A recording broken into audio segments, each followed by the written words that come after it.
De ce livre qui s'appelle Sociologie des pratiques culturelles, qui a été écrit par Philippe Coulangeon, qui est donc sociologue a priori. C'est un livre qui est très intéressant, qui aborde la sociologie de toutes les pratiques culturelles, qu'elles soient du spectacle vivant, comme du coup pas du spectacle, mais des arts plastiques plutôt. Et j'ai trouvé à l'intérieur un extrait qui traite du théâtre populaire et que je trouvais particulièrement intéressant de vous lire aujourd'hui et qui rappelle en fait les bases de ce qu'est un théâtre populaire. La fréquentation du théâtre a joué en France un rôle pionnier dans les politiques de démocratisation de la culture. Au moment du Front populaire, tout d'abord, puis après-guerre, dans le sillage du TNP, Théâtre National Populaire, de Jean Vilar. Ce mouvement entendait s'attaquer de front aux dimensions sociales et géographiques de l'inégalité d'accès à la culture. Le Festival d'Avignon, fondé lui aussi par Jean Vilar en 1947, poursuivait les mêmes objectifs. Les pionniers du théâtre populaire ont à l'esprit une conception du peuple qui est moins celle de la plèbe que celle du populus, c'est-à-dire de la cité unifiée, débarrassée des différenciations et des hiérarchisations. Le théâtre populaire, ce n'est pas le théâtre pour les classes populaires, mais un théâtre de l'abolition des distances sociales. La mise en œuvre de cette conception repose sur un certain nombre de dispositifs et de mesures d'ordre pratique: avancement de l'heure des représentations, possibilité de dîner sur place, inversion du rituel des avant-premières, réservé au grand public et non aux professionnels et aux critiques. Système d'abonnement populaire auprès des collectivités. Elle repose aussi et surtout sur un impératif de décentralisation de l'offre qui trouve son aboutissement dans la politique des maisons de la culture. La même orientation inspirera, à la fin des années 1960, dans le domaine musical, le plan Landowski, fondé sur les réseaux des orchestres en région. Voilà, je trouvais que c'était un extrait qui était particulièrement intéressant, parce qu'aujourd'hui, les théâtres vont réouvrir, et on a toujours cette même problématique de décentralisation. Tout ne se passe pas à Paris, c'est important de le rappeler. Et au-delà de ça, un théâtre comme le TNN, qui est un théâtre national, qui est un CDN, n'est pas réservé à une tranche de la population, n'est pas réservé à une tranche culturelle, à une classe sociale particulière.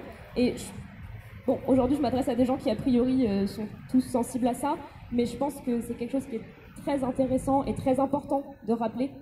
Et voilà. Ah oui, t'as raison. Oh. Pénélope. Tu peux y aller? Vas-y. Maintenant, voici Pénélope. Allez, on va se détendre un petit peu. Donc, c'est la suite de La Fontaine. Est-ce que tout le monde connaît les animaux malades de la peste? Donc oui. Est-ce que tout le monde connaît la grenouille qui veut se faire aussi grosse que le bœuf? Eh bien, j'ai imaginé que la grenouille, elle voulait se faire aussi maigre que le bœuf. Une dame d'âge certain, grasse comme dinde en vitrine, double menton, triple poitrine et capiteux arrière-train, dit un jour à la devanture d'un roi de la haute couture un mannequin long comme un verre et 100% haricots verts. « Mon Dieu, que ne ferais-je point ?» s'écria la bonne dame grasse, « pour perdre tout mon embonpoint et ressembler à cette grâce. À partir d'aujourd'hui, je ne mange plus, je grignote. Artichaut cru, pissenlit cuit, concombre, tomates, échalotes, salade et tout ce qui s'ensuit.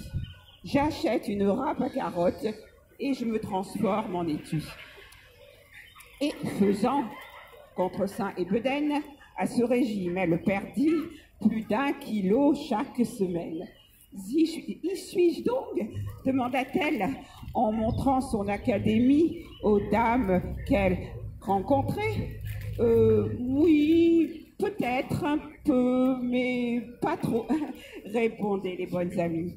C'est alors qu'elle résolut de livrer tout le superflu de ces rondeurs hypertrophiques à quelques masseurs énergiques qui, par pommades et onguents, à grands coups de brosses et de gants, la rabotèrent à tel point qu'on crut qu'il n'en resterait rien.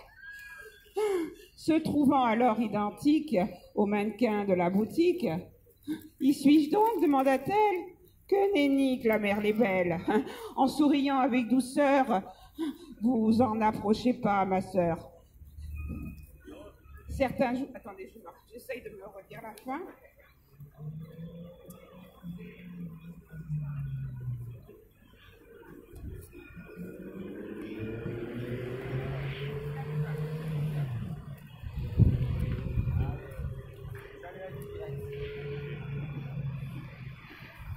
C'est ça qui est bon.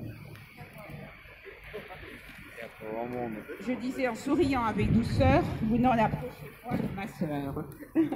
Certains jours, elle décréta de recourir aux pharmacies jusqu'à voir ses formes amincies comme un simple fil de nylon.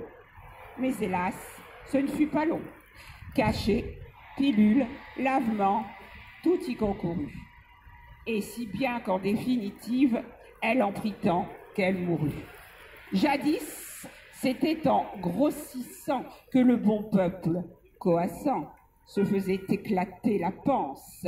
Aujourd'hui, c'est en maigrissant. Voilà toute la différence. Merci.